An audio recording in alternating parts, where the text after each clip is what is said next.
오늘 말씀은 사무엘상 10장 9절에서 13절 말씀입니다. 사무엘상 10장 9절에서 13절 말씀입니다. 구약성경 423페이지에 있습니다. 봉독하겠습니다. 그가 사무엘에게서 떠나려고 몸을 돌이킬 때 하나님이 새 마음을 주셨고 그날 그 징조도 다 응하니라. 그들이 산에 이를 때 선지자의 무리가 그를 영접하고 하나님의 영이 사울에게 크게 임함으로 그가 그들 중에서 예언을 하니 전에 사울을 알던 모든 사람들이 사울이 선지자들과 함께 예언함을 보고 서로 이르되 기스의 아들에게 무슨 일이 일어났느냐 사울도 선지자들 중에 있느냐 하고 그곳에 어떤 사람은 말하여 이르되 그들의 아버지가 누구냐 한지라. 그러므로 속담이 되어 이르되 사울도 선지자들 중에 있느냐 하더라. 사울이 예언하기를 마치고 산당으로 가니라. 이것은 오늘 우리에게 주시는 하나님 말씀입니다. 하나님 감사합니다. 성도 여러분, 제가 그 유년 시절에 서울 서대문구 영천동 에서 살았다는 이야기를 제가 여러분께 말씀드린 일이 몇 차례 있습니다. 그때 제가 금화산이라는 산이 있죠. 그 산 그 기슭에 있는 그 시영 아파트, 옛날엔 그걸 시영 아파트라고 불렀던 것 같아요.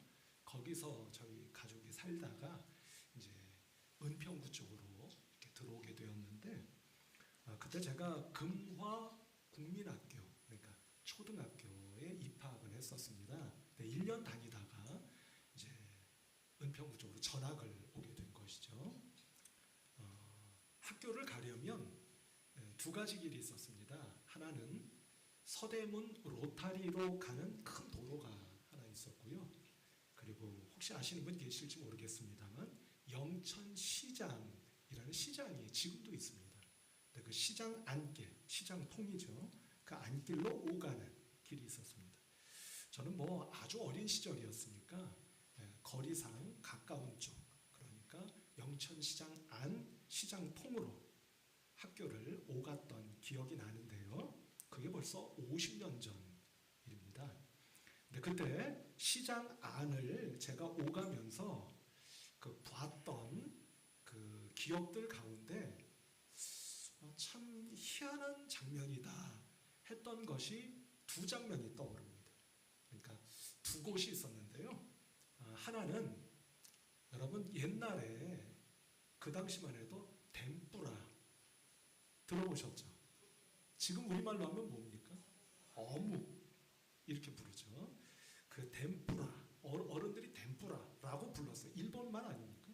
그때만 해도 뭐 변또, 와루가시 이런 일본 말을 많이 쓰던 때였어요. 아직도 그 일본 잔재가 남아있었던 때였기 때문에 저도 덴뿌라라고 들었습니다. 근데 나중에 이제 어느 순간부터 어묵 이렇게 이제 바뀌었는데 그 덴뿌라, 어묵을 만드는 곳이 있었어요. 제 기억을 지금 더듬어 보면 이 어묵을 만들던 곳과 또 한 곳, 두 곳 모두가 그 안을 이렇게 들여다본 기억이 나는데 그 안이 훅 끓였던 그런 기억이 납니다. 근데 그 당시만 해도 여러분 무슨 특별한 위생관념 이런 게 있었던 때가 아니잖아요. 그러니까 일하시던 분들이 장화를 신고 그 어묵 덩어리를 막 밟던 게 뭔가를 섞는 것 같은 제가 뭐 정확히 기억하는지는 모르겠습니다만 그리고 어느 순간은 그것을 삽으로 푹 떠서 휙 던지던 그 기억이 납니다. 그 어묵을 만들던 곳은 그랬고요. 또 한 곳이 어떤 곳이냐면 대장간이었습니다. 대장간은 여러분들이 뭐 직접 보신 분도 계시겠고 아니면 뭐 언론 보도를 뭐 우리 텔레비전 이런 데 보면 많이 나오죠. 그 어느 어른이 제가 그때 보기에는 뭐 아주 어른 아니셨겠습니까? 한 손에 집게로 쇳덩어리 아주 벌겋게 달아오른 쇳덩어리를 잡고 그리고 어떻게 하시죠? 망치로 그 쇳덩어리를 내려치는 겁니다. 내려칠 때의 그 소리, 깡깡깡 하던 그 소리가 지금도 기억이 납니다. 성도 여러분, 사도행전 2장 말씀을 보면 우리가 너무나도 잘 아시는 성령 강림 장면이 나오죠. 하늘문이 열리고 기도하던 120문도에게 성령이 임하셨습니다. 그런데 여러분 생각해 보세요. 성령이 그 전에는 없었나요? 없었습니까? 있으셨잖아요. 성령님도 태초부터 계셨습니다. 그런데 왜 우리가 성령 강림 그럴까요? 그것은 아마도 그 성령 강림의 역사를 통해서 마침내 성령의 시대가 열어젖혀졌고 그로 인하여 교회의 시대가 시작되었기 때문에 그 장면이 굉장히 중요하다. 이렇게 말씀드릴 수가 있겠는데요. 우리 성도 여러분 한번 생각해 보시기 바랍니다. 성령 하면 어떤 이미지가 떠오르세요? 아마 비슷하지 않으실까 싶은데요. 성령 하면 어떤 이미지가 떠오르십니까? 성령 하면 무엇보다도 어떤 뜨거운 불길 이런 이미지가 떠오르지 않으세요? 근데 그것은 바로 사도행전 2장에 기록되어 있는 말씀 때문인 것 같습니다. 물론 우리가 성령을 체험할 때의 그 경험도 그렇고요. 그게 어떤 것이냐면 여러분 성령이 임하셨을 때 재미있지 않습니까? 우리가 바람 소리 같은 것이 났다. 그거는 여러분 우리 오감 가운데 어떤 겁니까? 청각이죠. 바람 소리잖아요. 그럼 시각적으로는 어떻게 기록되어 있죠? 시각적으로는 어떻게 기록되어 있습니까? 불의 혀같이 내지는 혀처럼 이렇게 되어 있어요. 그러니까 성령하면 뭐가 떠오르는 거예요? 불 또는 불길 이런 것이 떠오르는 것이 당연하다. 이렇게 말씀드릴 수 있겠죠. 이제 앞서 말씀드렸던 저의 어린 시절의 기억과 이 사도행전 2장의 말씀을 한번 이렇게 좀 연결을 한번 해볼까요? 그럼 어떻게 되느냐면 여러분 대장간에서 말입니다. 그 대장장이 분이 집게로 시뻘겋게 달아오른 그 쇳덩어리를 붙잡고 있을 때 여러분 그 쇳덩어리 벌겋게 달아오른 쇳덩어리는 모양이 잡혀져 있는 겁니까? 안 잡혀져 있는 겁니까? 안 잡혀져 있는 거죠. 그러니까 그 벌겋게 뜨겁게 달아오른 쇳덩어리는 꼭 성령의 역사하심을 우리에게 보여주시는 것 같아요. 왜냐하면 우리가 성령 받기 전에 말입니다. 우리의 신앙도 그렇지 않은가요? 뭔가가 갖춰져 있지를 못해. 어떤 틀거리가 별로 마땅히 만들어진 것도 없어. 그런 상태 아니겠습니까? 그런데 그때 말입니다. 대장장이가 오른손을 들어서 망치로 쇳덩어리를 때리면서 모양을 잡아간다 라고 할 때 그 망치는 비유하자면 어쩌면 하나님의 말씀이다 라고 말씀드릴 수 있지 않을까 하는 생각이 듭니다. 왜냐하면 하나님께서는 이처럼 먼저 우리에게 성령을 주셔서 우리의 심령이 뜨겁게 달아오르도록 만들어주셔서 우리의 마음을 열어주시고 하나님을 향하도록 만들어주시고 하나님을 사모하도록 만들어주시기 때문이고요. 그런 우리들에게 말씀으로 깨우쳐 주시고 가르쳐 주셔서 당신의 뜻대로 당신의 섭리와 계획대로 우리들을 만들어 가시고 빚어 가시기 때문이다. 이렇게 말씀드릴 수 있겠다 하는 생각이 드는 거예요. 그럼 성도 여러분, 그때의 대장장이는 누구시겠어요? 자신 있게 예수님이라고도 할 수 있겠고 하나님 아버지라고도 할 수 있지 않을까 하는 생각이 드는데, 따라서 제가 기회 있을 때마다 우리 성도 여러분께 누차 말씀드려 온 것처럼 하나님께서 우리를 당신의 사람으로 만들어 갈 때 어떻게 만들어 가시는 겁니까? 그 두 가지. 그게 뭐죠? 바로 성령과 말씀. 말씀과 성령. 이 두 가지로 우리를 당신의 사람으로 키워가시고 만들어가시고 빚어가시는 것이 틀림없구나 하는 생각을 해보게 된다는 겁니다. 물론 여기서 그러면 성령이 먼저입니까? 말씀이 먼저입니까? 그게 동시에 역사하는 겁니까? 하는 일을 우리가 말할 수는 있겠습니다만 그것은 각자의 경험의 차이일 수도 있겠고 이렇다 저렇다 말할 수도 있지 않겠나 하는 생각이 듭니다만 오늘 우리가 함께 나누는 이 말씀의 맥락으로 놓고 보자면 짐작컨대 먼저 성령께서 우리에게 역사하셔서 우리의 마음을 열어주시고 귀를 열어주시고 영을 열어주시고 우리에게 말씀으로 깨달음과 깨우침을 주시어 당신의 사람으로 빚어가시는구나 하는 것을 우리가 알 수 있겠다. 이렇게 말씀을 드릴 수가 있겠습니다. 따라서 우리 성도 여러분, 제가 이 또한 기회 있을 때마다 말씀을 드려왔습니다만 따라서 우리가 성령을 받는 것, 성령을 받아 나의 심령이 성령으로 충만해지는 것은 선택사항입니까? 필수사항입니까? 반드시 받으셔야 되는 필수사항입니다. 제가 그래서 예전에 이렇게 예를 들어 말씀드리지 않았나요? 학교에 들어갔을 때 저희가 신학교 들어갔을 때 필수 과목이 있고 선택 과목이 있어요. 선택 과목은 말 그대로 선택해도 되고 안 해도 되는 겁니다. 그런데 필수 과목은 어떻죠? 그것은 이수하지 않으면 배우지 않으면 졸업이 안 돼요. 그러니 우리 성도 여러분, 우리가 인생을 졸업하기 전에 반드시 받으셔야 되는 게 뭐다? 성령이요, 성령 충만이다. 이렇게 말씀드릴 수 있다 하는 거죠. 따라서 모쪼록 이 시간에 먼저 축복하는 것은 우리 성도 여러분들 어느 한 분도 빠뜨림없이 오늘 이 예배와 말씀이 은혜가 되셔서 성령을 꼭 받으시고 성령으로 충만해지시는 복된 하나님의 사람들, 백성들 한 분 한 분 모두가 되시기를 주님의 이름으로 축복합니다. 자, 이런 의미로 오늘 본문 말씀을 볼라치면 여러분 이 말씀 너무나 잘 아시는 말씀이죠. 바로 사울과 사무엘이 만나는 장면이고요.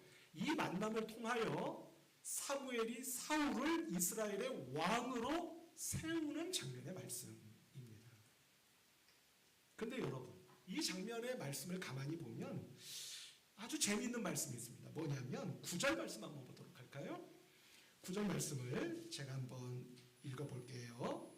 그가 사무엘에게서 떠나려고, 여기서 그는 누구겠습니까? 사울이겠죠. 몸을 돌이킬 때에 하나님이 새 마음을 주셨고 그날 그 징조도 다 응하니라. 아멘. 이렇게 되겠습니다. 왕으로 세웠고 사울이 왕이 되어 이제 몸을 돌려 돌아가려고 하는데 그때 가장 먼저 임하신 게 뭡니까? 오늘 말씀을 가만히 보니까 뭘 주셨대요? 새 마음을 주셨답니다. 새 마음을 주셨다. 여러분 가만히 생각해 보게 되는 겁니다. 좀 궁금해한 거죠. 하나님이 새 마음을 주셨구나. 아, 좋은 마음 주셨겠네. 이런 생각을 하다가 가만히 있어봐. 하나님이 당신의 영을 통해 우리에게 마음을 부어주실 때 좋은 마음을 부어주시는 것은 두말할 나위가 없는데 가만히 있어봐. 이 장면에서 이 순간에 그냥 우리가 흔히 말하는 것처럼 하나님이 좋은 마음을 주셨다 이렇게 생각하고 말 수가 있는 걸까? 이런 생각이 들어요. 뭔가 특별한 마음을 주신 것이 아닐까? 이런 생각이 들었다 하는 겁니다. 여러분 왜냐하면 지금 사울이 왕이 됐잖아요. 근데 여러분 생각해 보세요. 사울이 왕이 될 줄 알았겠습니까? 알았을까요? 몰랐을까요? 알았을 리가 없죠. 내지는 왕이 되고 싶었겠습니까? 어떻게 생각하세요? 여러분들 왕이 됐다, 예를 들어 요셉이 총리 대신 됐다 하면 와 높은 자리 올라갔네, 우리 보통 그러잖아요. 근데 왕이 됐는데 왕이 되고 싶었을 것 같으십니까? 어떤 생각이 드세요? 저는 그랬을 리가 만무하다, 이런 생각이 드는 거예요. 여러분, 사울의 뭐랄까 출신 배경이랄까 하는 것을 가르쳐 주시는 말씀이 있습니다. 그 말씀을 좀 잠깐 한번 볼까요? 바로 앞장이 9장입니다. 9장 1절과 2절, 여기 앞에도 있으니까 여러분 한번 보셔요. 제가 조금 빠른 속도로 한번 읽어보겠습니다. 베냐민 지파에 기스라 이름하는 유력한 사람이 있으니 그는 아비엘의 아들이요 스롤의 손자요 베고라스의 증손이요 아비아의 현손이며 베냐민 사람이더라. 기스에게 아들이 있으니 그의 이름은 사울이요 준수한 소년이라. 이스라엘 자손 중에 그보다 더 준수한 자가 없고 키는 모든 백성보다 어깨 위만큼 더 컸더라. 이렇게 말씀하고 있는 걸 보게 됩니다. 여러분, 어떤 느낌이 드세요? 사울이 이런 출신 배경을 가지고 있다는 거예요. 제일 먼저 드는 생각이 혹시 어떤 생각이십니까? 거참 소개가 좀 어떠세요? 길어요? 짧아요? 굉장히 길죠. 굉장히 깁니다. 소개치고 꽤 기네, 이런 생각이 들지 않으세요? 그런데 여러분, 성경에서 말입니다, 누군가를 소개할 때 소개의 말씀이 좀 길어. 그런 사람은 어떤 사람일 것 같으세요? 예를 들면 그 사람의 그 집안이 꽤 괜찮은 집안이라는 겁니까? 별 볼 일 없는 집안이라는 겁니까? 꽤 괜찮은 집안이라는 거예요. 바꿔 말하면 뼈대가 있는 집안이다, 이렇게 말할 수가 있는 겁니다. 여러분, 이거는요 우리나라도 매한가지인 것 같아요. 예를 들어서 옛날에 말입니다, 그 70년대 80년대에 코미디 프로그램을 보면 코미디언들이 이렇게 말할 때 있잖아요. 내가 왕년에는 말이야, 들어보셨죠? 내지는 우리 집안으로 말할 것 같으면, 이러면서 쫙 읊어내는 그런 장면이 있지 않습니까? 그 얘기는 그게 사실이든 아니든을 떠나서 그 집안이 어떻다는 거예요. 이쯤 하면 대답 한번 해주셔도 좋을 것 같은데, 그 집안이 어떤 집안? 꽤 괜찮은 집안. 그러니까 사울이요 꽤 괜찮은 집안 출신이라는 것을 지금 보여주고 있는 겁니다. 그런데 성도 여러분, 생각해 보세요. 그렇다고 해서 왕이 되는 문제와, 바꿔 말씀드리면 그렇다고 하더라도 내가 왕이 된다고 하는 것은 이건 전혀 다른 문제잖아요. 이걸 어떻게 감당합니까? 이 사명을 어떻게 내가 짊어지고 잘 수행할 수가 있겠느냐, 이 얘기. 그래서 이때 하나님이 사울에게 주신 그 새 마음이라는 게 과연 어떤 마음이었을까 하는 거죠. 제가 조금 알량한 저의 경험을 여러분께 한 가지 말씀드릴게요. 제가 오늘 제 친구 목사도 와 있습니다만, 제가 대학원을 다닐 때 제가 이래봬도 대학원 전체 학생회장 출신입니다. 그렇게 안 보이시죠? 물론 제가 그걸 할 만한 사람이었어서 한 건 아니고요. 선배들이 거의 반강압적으로 네가 해야 되겠다 해서 억지로 했던 거예요. 근데 그때가 몇 년도냐면 1992년이에요. 제가 꼽아봤습니다. 1992년, 그러니까 지금으로부터 33년 전 얘기예요. 그때만 해도 우리 사회의 사회적 분위기 내지는 시대적인 어떤 분위기 또는 정신이 뭐였느냐면, 사회 사회적 정의였습니다. 그래서 이게 또 더군다나 학교가 한신이잖아요. 그러니 대외적으로 어떤 정의, 우리 사회가 정의로워야 됩니다. 라는 것을 안 할 수가 없는 때였습니다. 뿐만 아니라 학교 안으로는요, 대학원 당국과 학생들 사이에 문제가 좀 있어서 이 문제를 지혜롭게 잘 풀어가야 되는 때였어요. 여러분, 그런데 제가 학생회장을 맡은 겁니다. 여러분 아시잖아요. 제가 대범합니까? 소심합니까? 아이, 또 그렇게 말씀하셔. 제가 또 잘 아시지만 제가 또 소심하잖아요. 이야, 이걸 어떻게 감당할 수 있을까? 마음 같아서는 당장이라도 다른 사람에게 넘겨버리고 싶은 그런 마음이 굴뚝 같았죠. 자, 성도 여러분, 생각해 보십시오. 제가 그 직함 하나를 감당하기가 어려워서 허덕이고 있었는데 하물며 느닷없이 어느 날 이스라엘에 뭐가 된 거예요? 왕이 됐어요. 사울의 마음이 어땠겠습니까? 야, 내가 왕이 되었으니 얼마나 좋은가. 마음이 하늘을 날아갈 듯 했겠습니까? 하늘을 찌를 듯 했을까요? 그랬을 리가 만무할 것이다. 쉽다는 겁니다. 하나님, 우리가 흔히 말하는 것처럼 저한테 왜 이러세요? 저기 죽이실 일 있으십니까? 저보고 어떻게 이 일을 감당하라고 저를 지금 시키시는 겁니까? 이런 마음이 아니었겠는가? 바꿔 말씀드리면, 성도 여러분, 하나님께서 우리에게 성령을 부어주시는 새 마음을 주실 뿐만 아니라 바로 곧 이어지는 말씀을 보면 성령이 크게 임했다라고 말씀하고 계시잖아요.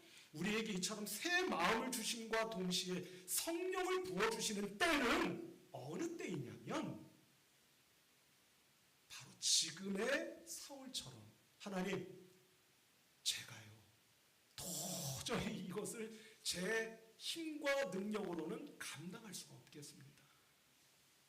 이 해야 할 사명 앞에서 저는 너무나 무능력하고 무기력할 뿐입니다. 라며 하나님, 저를 그저 살려주세요. 어떻게든 저를 좀 도와주세요. 그저 저를 살려주시기만 하시면 고맙겠습니다. 라며 나의 자존심, 내 자아, 이 모든 것이 하나님 앞에서 어떻게 될 때 무너져 내립니다. 그때 하나님께서 성령으로 역사하셔서 우리에게 어떤 마음을 주신다? 새 마음을 우리에게 부어주신다 라고 하는 것을 깨닫게 된다 하는 것입니다. 성도 여러분, 그것을 제가 거꾸로 여러분께 한번 말씀을 드려볼까요? 무너져야 되는데 안 무너져요. 내 자존심과 자아가 무너져야 되는데 안 무너지고 버티고 있어요. 그때는요, 하나님께서 그 자존심과 자아를 무너뜨리면서까지 우리에게 찾아오셔서 우리에게 새 마음과 성령을 부어주실 줄로 믿습니다. 그래서 여러분, 이제 오늘 본문 말씀 가운데 한 절만 더 우리가 한번 보도록 할까요? 바로 이어지는 10절 말씀입니다. 이 10절 말씀이 이 사실을 우리에게 증명해 주고 계시는데요. 10절 말씀. 그들이 산에 이를 때 선지자의 무리가 그를 영접하고 하나님의 영이 사울에게 크게 임함으로 라고 말씀할 때 하나님의 영이 사울에게 크게 임했다 이렇게 말씀하고 계시지 않습니까? 성도 여러분, 이때 임했다라고 하는 이 말씀이 무슨 뜻이냐면 원뜻은 다른 게 아닙니다. 잘 한번 들어보셔요. 하나님께서 하늘로부터 밀고 들어오시는 거예요. 뚫고 들어오시는 겁니다. 그것을 뜻하는 말씀입니다. 사랑하는 성도 여러분, 시간이 혹시 말입니다.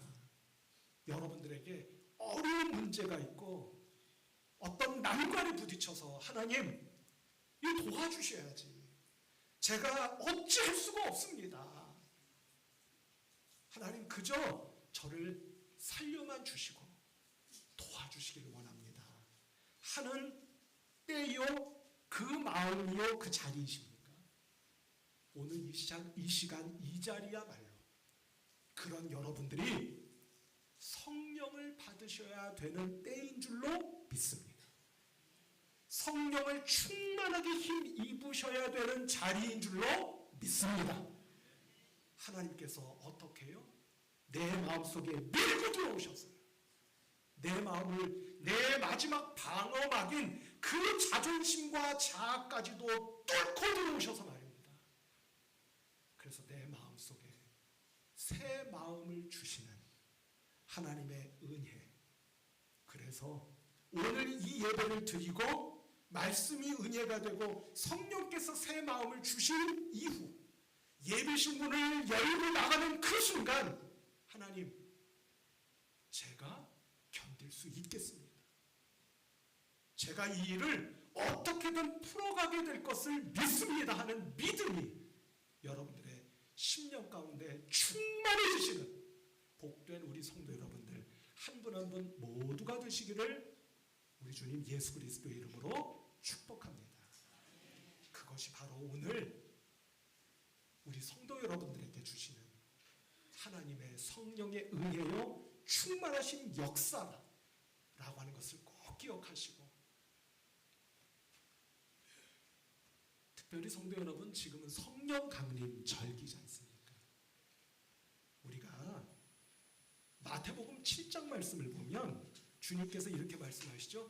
구하라, 찾으라, 두드리라. 그런데 재미있고도 놀라운 사실은 같은 말씀의 내용을 기록하고 있는 병행구절인 누가복음 11장의 말씀을 보면 구하라, 찾으라, 두드리라. 그러면 뭘 주신다고 말씀하고 계실까요? 아버지께서 성령을 주시지 아니하시겠느냐 라고 말씀하고 계시는 것을 보게 된다 하는 겁니다. 우리 성도 여러분, 그래서 저와 여러분들 공히 오늘 이 시간 이후로부터 기도할 때마다 하늘을 향해서 뭘 찾으시고 구하시고 두드리셔야 되겠습니까? 아버지, 저에게 성령을 주시옵소서. 성령의 충만함을 주시옵소서. 그리하시면 제가 사울처럼 그 무거운 짐을 지고 돌아서는 그 순간 하나님께서 사울에게 새 마음과 성령을 주시어 하나님 너무나 무기력하고 무능한 저 이오나 제가 할 수 있겠습니다. 아버지의 도우심으로 말입니다. 하는 믿음이 가득했었을 것 같은 것처럼 저와 여러분들에게도 새 마음을 주시는 하나님의 밀고 들어오시고 뚫고 들어오시는 그 하나님의 영이 저와 여러분들에게 충만해지시는 복된 이 성령 강림 절기의 하루하루의 믿음의 삶의 연속이요 나날들이 꼭 되시기를 우리 주님 예수 그리스도의 이름으로 권면하며 축복합니다. 기도하십시다. 하나님 아버지 은혜와 사랑을 감사합니다. 성령을 주시옵소서. 하늘문을 열어주셔서 이 자존심과 자아와 고집으로 가득해 있는 저희들의 심령을 밀고 들어오시고 뚫고 들어오셔서 저희들에게 새 마음을 주사 하나님 어제와는 또 다른 삶을 살 수 있겠습니다. 이제와는 다른 믿음의 삶을 살 수 있겠습니다. 하나님 더 이상 두렵지 않겠습니다. 더 이상 짊어지고 앉아 한탄만 하고 있지는 않겠습니다 하는 마음과 믿음이 우리 성도님들 심령 가운데 차오르도록 하늘로부터 성령을 부어 주시옵소서. 우리 주님 예수 그리스도의 이름으로 간절히 기도하옵나이다. 아멘.